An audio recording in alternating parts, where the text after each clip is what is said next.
నూతన రాజధాని ప్రాంతంలో భూ సమీకరణకు నిన్నటితో డెడ్ లైన్ ముగియడంతో 3850 ఎకరాలు సేకరించడానికి సిద్ధమైంది ప్రభుత్వం.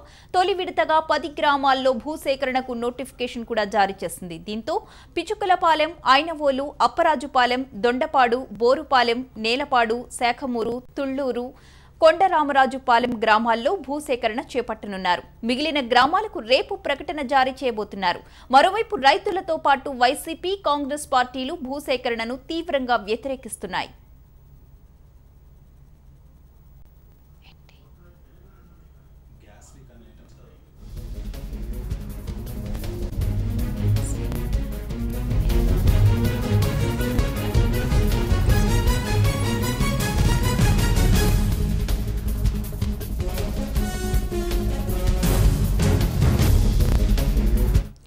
ఏపీ నూతన రాజధాని అమరావతి ప్రాంతంలో ఇప్పటి వరకు ఏపీ ప్రభుత్వం 33,000 ఎకరాల భూమిని సేకరించింది.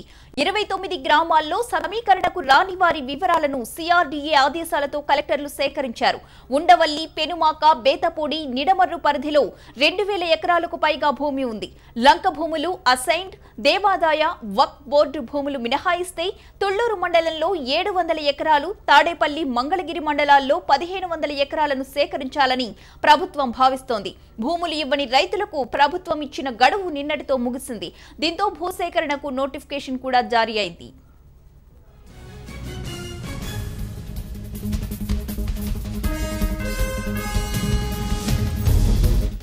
భూసేకరణకు ప్రభుత్వం ప్రారంభించడంతో రైతులు ఆందోళనకు సిద్ధమయ్యారు. అవసరమైతే కోర్టుకు కూడా వెళతామని రైతులు ఏపీ సర్కార్ను హెచ్చరిస్తున్నారు. పెనుబాక, ఉండవల్లి రైతులు భూసేకరణను తీవ్రంగా వ్యతిరేకిస్తున్నారు. ఇప్పటికే పంటలు వేసుకునే విషయంలో హైకోర్టు తమకి అనుకూలంగా తీర్పిచ్చిందని, ఇప్పుడు భూమిని బలవంతంగా సేకరిస్తే కోర్టులు మరోసారి తమకే అనుకూలంగా తీర్పిస్తాయని నమ్మకంతో ఉన్నారు.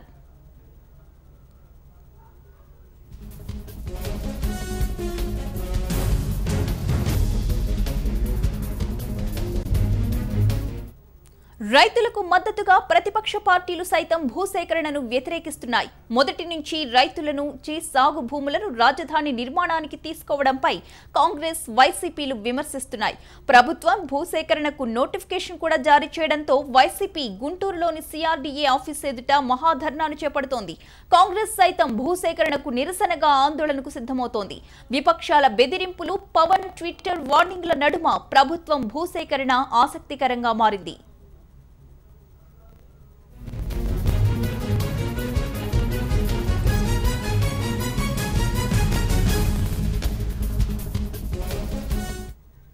రైతుల నుంచి తీవ్ర వ్యతిరేకత వస్తున్నా ప్రభుత్వం మాత్రం వెనక్కు తగ్గడం లేదు. రాజధాని ప్రాంతంలోని మరో 19 గ్రామాల్లో భూసేకరణకు రేపు నోటిఫికేషన్ జారీ చేయనుంది.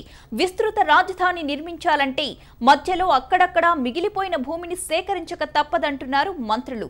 రాజధాని భూసేకరణ విషయంలో చివరి అంకం కాస్త ఉద్రిక్తంగా మారే అవకాశాలు కనిపిస్తున్నాయి. భూ సమీకరణ నుంచి కొంతమందిని మినహాయించలేమని ప్రభుత్వం చెబుతుంటే న్యాయ పోరాటానికైనా సిద్ధమంటున్నారు రైతులు.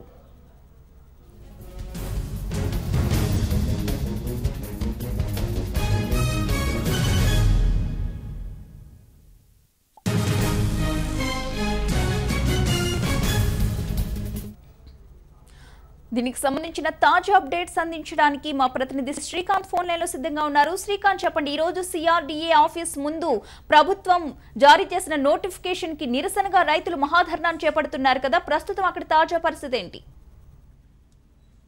ప్రతిభ, భూ సమీకరణకు సంబంధించిన గడువు నిన్నటితో ముగియడంతో నిన్న రాత్రే గుంటూరు జిల్లా కలెక్టర్ కాంతిలాల్ దండే భూసేకరణకి మొదటి విడత నోటిఫికేషన్ జారీ చేశారు. 5 గ్రామాల పరిధిలో, తుళ్లూరు మండలంలోని 5 గ్రామాల పరిధిలో 11.04 ఎకరాల భూమిని సేకరించేందుకు ఇప్పటికే నోటిఫికేషన్ జారీ అయింది. మిగిలిన భూమి అయితే మొత్తం 29 గ్రామాల పరిధిలో దాదాపు 3,892 ఎకరాల భూమిని ఇంకా ప్రభుత్వం సేకరించాల్సి ఉంది. భూ సమీకరణ కింద ఇప్పటికే దాదాపు 33,000 ఎకరాల భూమిని రైతులు ప్రభుత్వానికి అప్పగించారు. కొంత ప్రభుత్వ భూమితో పాటు మిగిలిన 3,892 ఎకరాలని కూడా ఖచ్చితంగా సేకరిస్తామని ప్రభుత్వం చెప్పేసింది.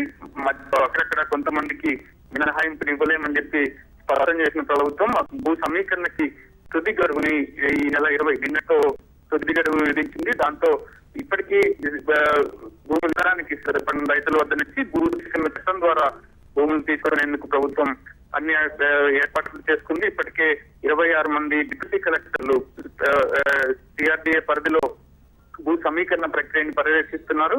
వాళ్ళకి భూ సేకరణ చేయడానికి కూడా అధికారాలను కట్టబెడుతూ నిన్న రెవెన్యూ శాఖ ఒక జీవో జారీ చేసింది. గుంటూరు కలెక్టర్ కాంతిలాల్ దండే మొదటి విడత భూ సేకరణ నోటిఫికేషన్ ని కూడా జారీ చేశారు. ఇక మిగిలిన గ్రామాల్లో కూడా వరుసగా నోటిఫికేషన్లు జారీ చేస్తామని చెప్పి సిఆర్డీఏ అధికారులు ఇటు గుంటూరు జిల్లా యంత్రాంగం చెప్తుంది. ఈ రోజు రేపు ఎల్లుండిలోపు దాదాపుగా అన్ని గ్రామాల్లోనూ నోటిఫికేషన్లు జారీ అవుతాయి. ఇప్పటికే సిఆర్డీఏ అధికారులు ల్యాండ్ పూలింగ్ ప్రక్రియను పర్యవేక్షిస్తున్న డిప్యూటీ కలెక్టర్లందరూ ఏ గ్రామాల్లో ఇంకా రైట్, థ్యాంక్ యూ శ్రీకాంత్. మరిన్ని అప్డేట్స్ అందించడానికి మా ప్రతినిధి మధు విజయవాడ నుంచి సిద్ధంగా ఉన్నారు.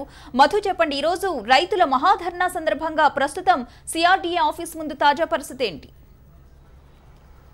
ప్రతిభ మొత్తంగా భూసేకరణకు రంగం సిద్ధమైంది. రాజధాని ప్రాంతంలో భూ సమీకరణ నిన్నటి వరకు గడువు ముగిసిన నేపథ్యంలో ఈ రోజు నుంచి ఎవరైతే భూములు ఇవ్వని రైతులు ఉన్నారో అక్కడ భూసేకరణ చట్టాన్ని అమలు చేయాలని చెప్పి ప్రభుత్వం భావిస్తోంది.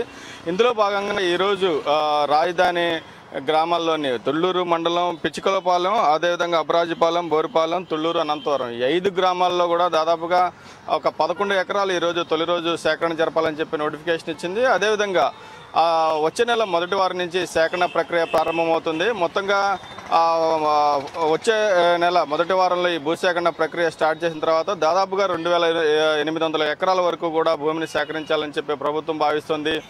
వచ్చే నెల మొదటి వారం వరకు కూడా కొంత రైతులకు కొంత వెసులుబాటు కల్పించాలనే యోచనలోనే ప్రభుత్వం దీని గురించి ఆచితూచి అడుగులు వేస్తుందని చెప్పుకోవచ్చు. ఇప్పటి వరకు కూడా జనవరి 15వ తారీఖే భూసేకరణ జరపాలని చెప్పి నోటిఫికేషన్ ఇస్తున్నట్లు మంత్రి నారాయణ ప్రకటించినప్పటికీ అప్పటి నుంచి కూడా ఇప్పటి వరకు రైతులకు సమయం గడువు పెంచుకుంటూ పోయారు.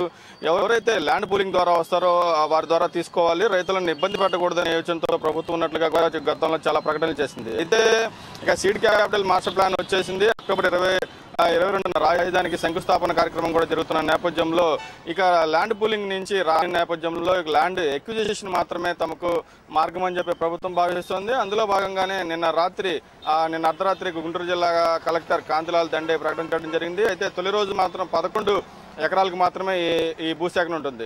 మరోవైపు భూసేకరణ చట్టాన్ని అమలు చేస్తే తాను తీవ్రంగా వ్యతిరేకిస్తానని చెప్పి జనసేన అధినేత పవన్ కళ్యాణ్ హెచ్చరికలు జారీ చేస్తున్న నేపథ్యంలో ఒక రకంగా మంత్రులకు పవన్ కళ్యాణ్కు మధ్య ట్విట్టర్లో ఒక యుద్ధం నడుస్తుంది. ఇటు మంత్రులు ప్రకటనలు కూడా చేస్తున్నారు. ఈ నేపథ్యంలో త్వరలోనే తాను వచ్చి ఏవైతే గ్రామాలు ఉన్నాయో రాజధాని గ్రామాల్లో భూసేకరణకు అనుమతించని అంగీకరించిన గ్రామాలు ఉన్నాయో వాటిలో కూడా నేను పర్యటిస్తానని పవన్ కళ్యాణ్ చెప్పిన నేపథ్యంలో ఒక ప్రాధాన్యత సంతరించుకుంది. మరోవైపు వామపక్ష నేతలు, అదేవిధంగా రైతు సంఘాల నేతలు, కొంతమంది ఎవరైతే రైతులు భూములు ఇవ్వని రైతులు ఉన్నారో వారంతా కూడా ఆందోళనకి రంగం సిద్ధం చేస్తున్నారు. మరి కాసేపట్లో విజయవాడలోని సిఆర్డీఏ కార్యాలయం ముందు వారంతా కూడా తమ నిరసన వ్యక్తం చేసే పరిస్థితి కనిపిస్తోంది. ఇది ఇక్కడ పరిస్థితి. Out to studio Pratibha. Right, thank you Madhu.